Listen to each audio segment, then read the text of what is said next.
Hey there, guys. Welcome back. My name is Eric Strait. I am a certified sommelier with the Court of Master Sommeliers, as well as holding the WSET diploma.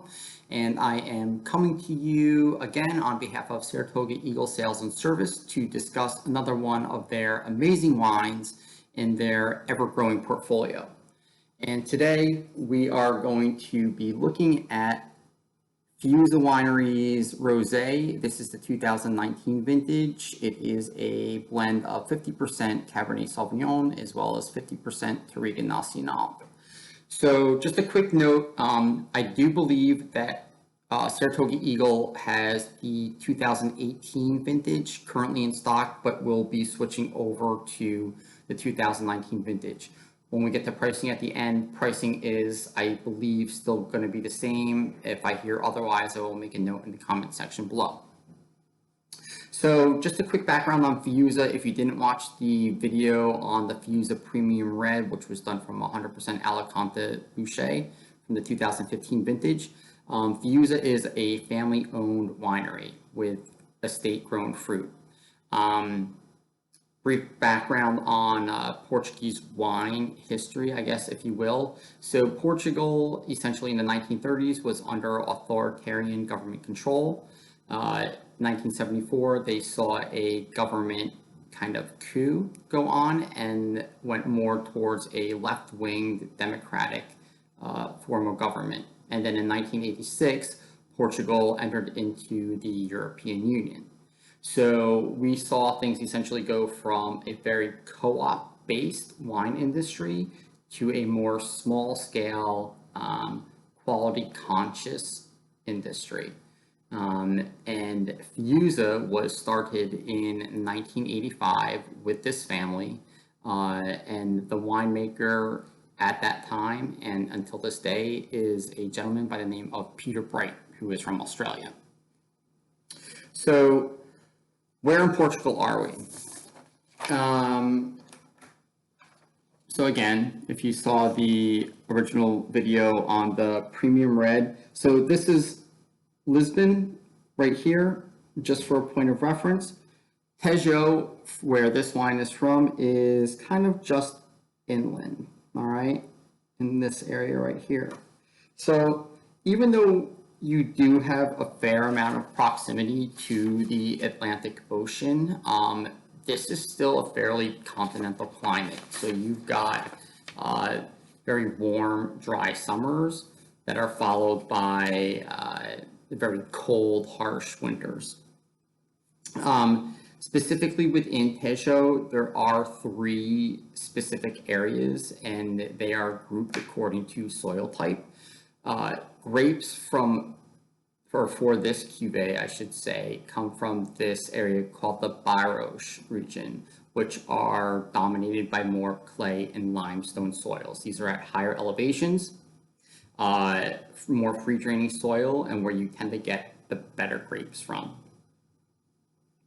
So, how is this cuvee made? So, most rosés these days are made by a process called saignée.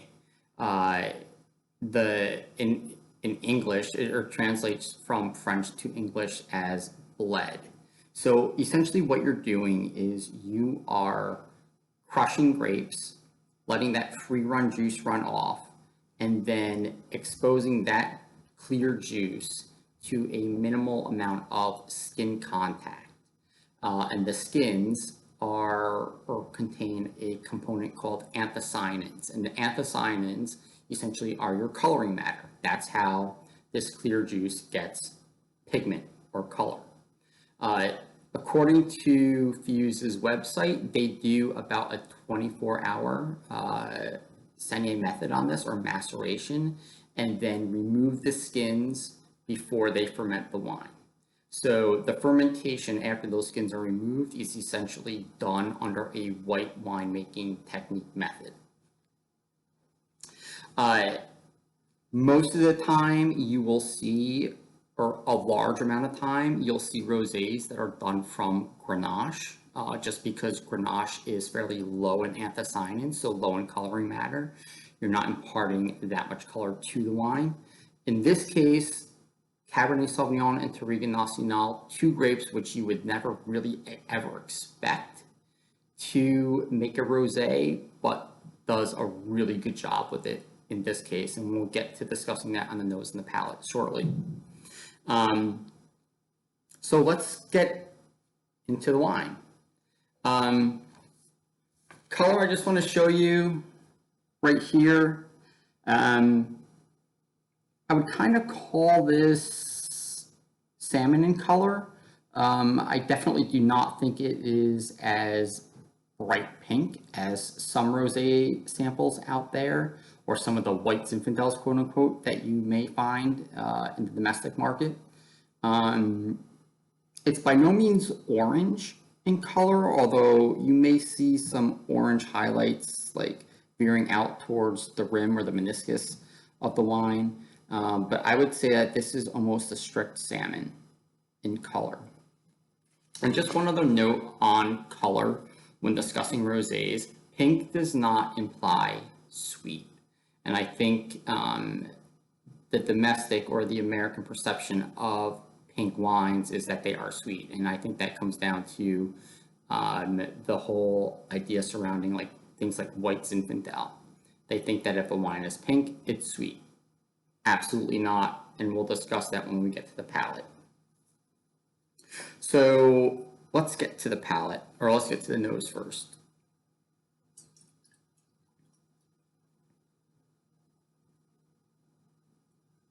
So right off the bat on the nose, I get things like dried strawberries. It's almost like the strawberry compote type of essence to it. It's concentrated. There's also kind of like a blackberry note moving into more of like a darker fruit characteristic to this. And then almost like this slightly very under-spiced kind of cherry skin note to this as well. I also get some underlying notes of like white grapefruit here. I just want to make a note on viscosity before tasting this on the palate, just to see what I should expect from alcohol levels on this. So viscosity on this wine, you're not going to be able to pick this up probably from the video, but legs are fairly thin and fairly quick to run as well. So this indicates to me a wine of fairly low alcohol. So let's get to the palate.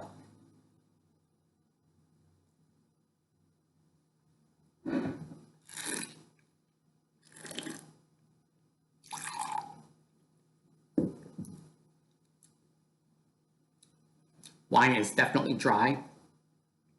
Acidity is on that medium plus to, I'm going to say, even verging on high side. My mouth is watering like crazy right now, but in a really good way.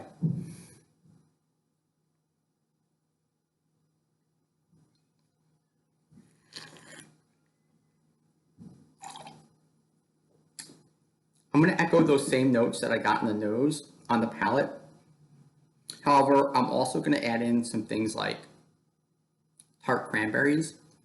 I almost get some kind of like freshly done pomegranate seeds on this as well.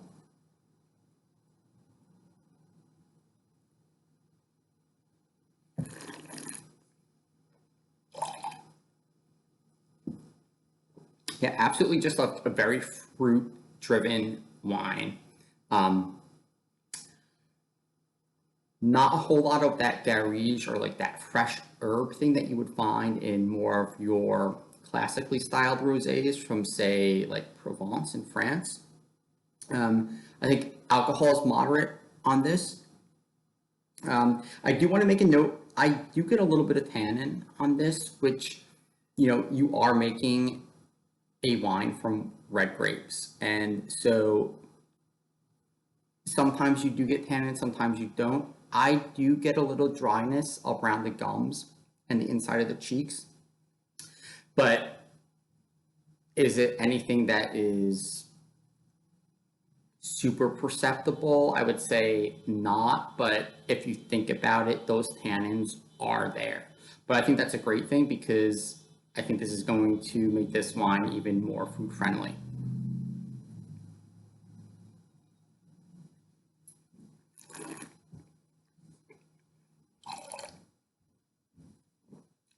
Yeah, so again, just a super bright, fresh, it's like freshly sun-kissed fruit in a bottle with like lots of really bright, refreshing acidity.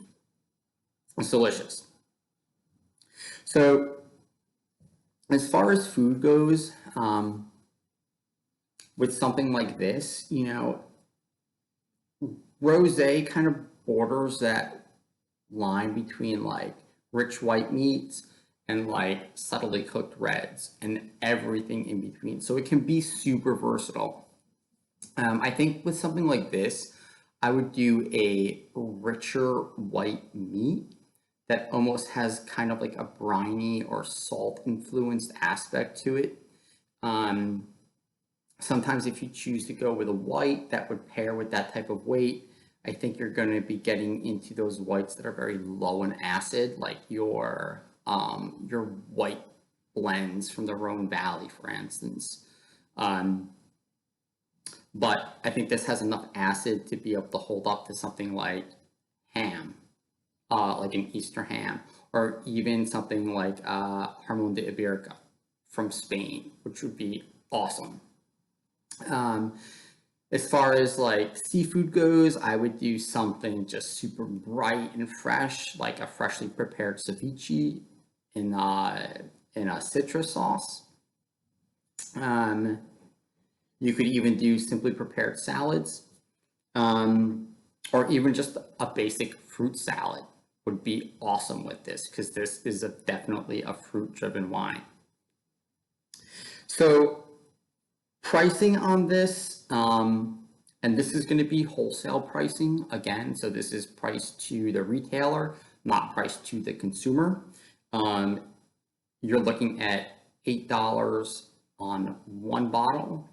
And these are 12 bottle cases. The bottle size is 750 milliliters.